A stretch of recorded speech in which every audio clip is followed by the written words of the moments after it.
Hey guys, what's up and welcome to a new Tesla update video. So today, as per usual, let's go over the market, let's go over Tesla, and let's figure out what is happening today on a pretty weak day compared to the market for Tesla, almost seemingly out of nowhere. So with all that being said, if you enjoyed, don't forget to hit that like button. It does help a lot. This is not financial advice. I am not a financial advisor. And of course, my membership section is live. The link is down below, $3 a month, where I share my intraday thoughts on Tesla as it's moving throughout the day. So if you're interested, the link is below. But with all that being said and done, let's just dive right into it. So Tesla, unfortunately, with a bit of a weak day, down about 3% on the day, putting us at about $234 per share, which unfortunately compared to the market is a very, it's absolutely an underperformer. It's a pretty decent one as well, right? With the market being up about almost 0.5%. So I think the main contributor to this is going to be most likely NVIDIA, with NVIDIA's earnings seemingly not bad, honestly, but NVIDIA down also almost about 3% on the day, and Tesla kind of roughly following suit. Today's a bit of a fishy day, right? It is a little bit of a fishy day. There is someone called Gary Black who made a post on X or Twitter talking about why it might be down. He's saying it could be the Model Y discounting, giving investors pause. Could be sympathy with NVIDIA down on profit taking and weak China commentary, or it could be the FL autopilot lawsuit that's happening. I don't know. It's a little bit weird that Tesla's down this much. It's almost as if Tesla's the one that reported earnings. So it's a little bit strange, honestly. But nonetheless, let's discuss about what it means moving forward. So, like I said, a bit of a weaker day than I wanted to see, right? Like I said, we are approaching a bit of a situation where you could be a little bit careful, right? I was expecting maybe a little bit more upside, but we were talking about how we're getting close to an area where, caution is advised, right? That was yesterday's video where I'm like, Tesla's still bullish. However, right? And that was kind of that, like, but be careful still. And this is kind of what it is. Now, unfortunately, it's a bit of a weaker performance than I was hoping for, right? Because I was hoping for, we would come down to the 50-day moving average and bounce off of that, or at least hold it roughly. And instead, what we did was we broke down below it, same as we did back here, right? And we talked about how this double top pattern was something to, be considerate of, right? It's a bearish pattern, and there's potential for this to play out with the double top pattern right here. So now, is it playing out yet? No. So there's a few things to note here, and there's a few important caveats to understand. First and foremost, we held 230. We held like roughly 230, right? That's important. And the reason that's important is for a couple of reasons. First and foremost, this double top pattern, at least in my eyes, doesn't actually execute until we pretty much start closing candles below, to make it simple, below 230, honestly, right about 230, right? If we start going below 230 roughly, we start closing candles down below there, right? As you can see, this candle went well below, but we didn't close below, right?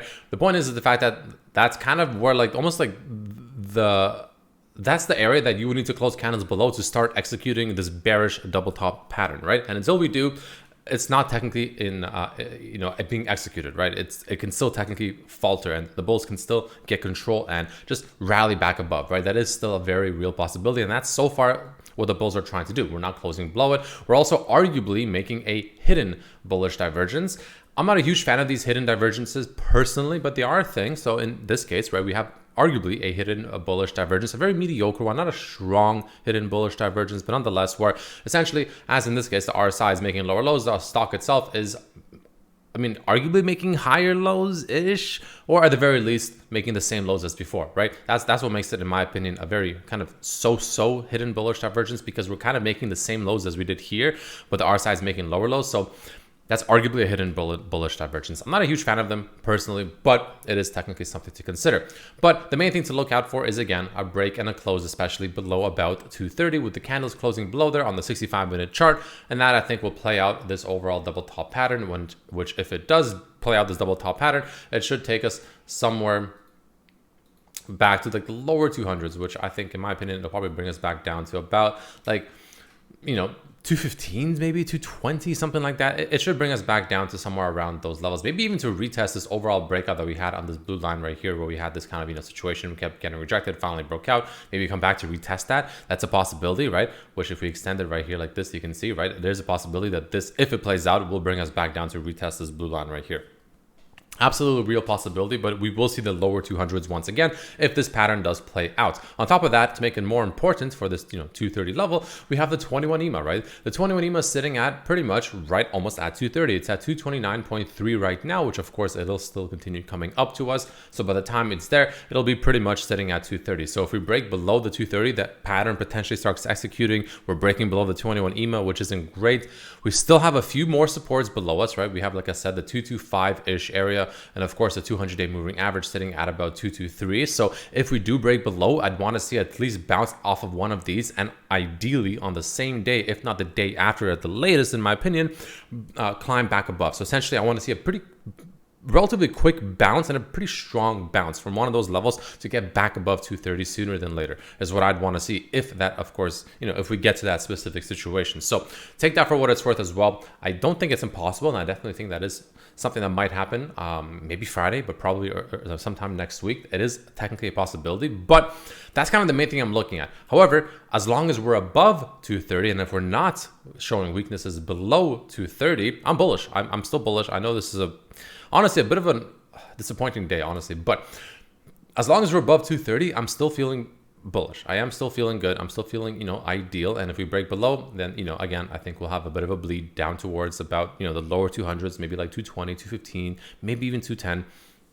At which point I still think it's going to be a decent area to, quote unquote, buy the dip, not financial advice, just my opinion.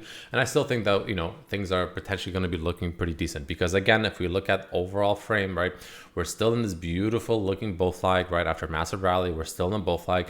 We still have on the weekly this beautiful looking inverted head and shoulders pattern, right? We are getting on the weekly rejected by some, pretty crucial levels here. The weekly candle, obviously still another day on Friday. Tomorrow market's closed, but Friday's a half day. We still can, have this kind of change around a little bit, but the weekly candle obviously getting rejected by the 100-day moving average, but we're above the 21 EMA. So, we'll see how it closes on Friday, but ultimately that's kind of the main thing I'll be looking at, right? It's just really that 230 level. Above it, I'm bullish. Below it, I'm starting to get bearish. And I think we'll see that kind of, lower end of the 200 range for sure once again. Now, taking a look at options flow very quickly, we have a nice little whale coming in over here with a solid 2.5. This one just came in, actually. I didn't see this earlier. 2.5 million in premium, 380 puts expiring the 15th of December. So, about a month out, just shy of a month, but 2.5 million, that's pretty good. That's something I would consider to be a whale. That is something I would look at and be like, okay, well, that's kind of interesting, right? That's a pretty sizable print, right? So take that for what it's worth. It is a 380 put, so it's substantially in the money. So it's pretty safe, honestly. It's extremely in the money.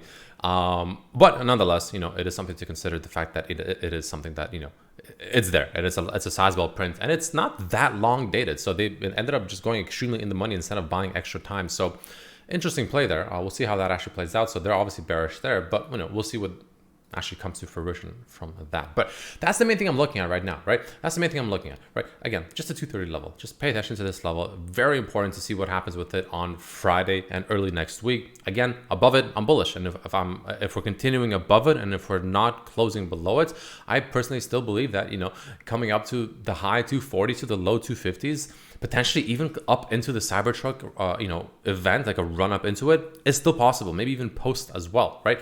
I still think it's possible, but below it, it'll take longer. I think, we'll overall ultimately come back to the lower 200s. If we actually take this right here, we can actually draw a little bit of something like this, right? Roughly. Maybe we'll come back down to something like this, right? But technically in this little trend up from down here, right? You can make this argument. Let me go like this, right? You can make the argument it's like this, but technically you touch more candles doing this. So you can make this argument as well, where we have another support over here sitting at somewhere around, if we do it, let's say sometime in the next week right here, it's pretty much at 230 as well, right? If it happens by, let's say, November 27th. So a bit of a support here as well. And if we break below this, then it's even more reason as to why I think we'll come back down to, again, like the teens, if you will, at least in the 200s.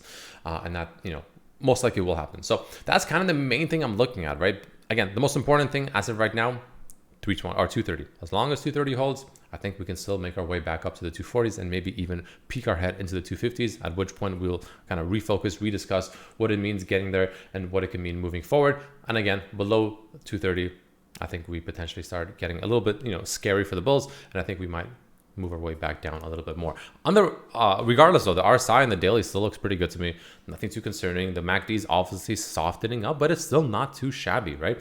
It's not looking too bad whatsoever, right? We still have the squeeze indicator. I'm assuming it's still going to show us a red circle. It is. So the squeeze indicator is showing us 1, 2, 3, 4, 5, 6, 7, 8 potential weeks now. Obviously, assuming it closes like this on Friday, which I think it will, 8 weeks almost of squeeze, right, of momentum building up on the weekly time frame of all things, which means that once a move is decided, that's probably going to be the direction we're going to go for the next few months, really, right? And it's probably going to be a pretty decent move to the downside or to the upside. I still think it'll be to the upside personally, and this kind of explosive momentum being built up is exactly the momentum you need to break through such resistances that we have above us, like the bull flag, the overall downtrend from all-time highs, right? 260s, etc. Right? This is the kind of momentum we need to build up and execute and explode rather to get past such resistances.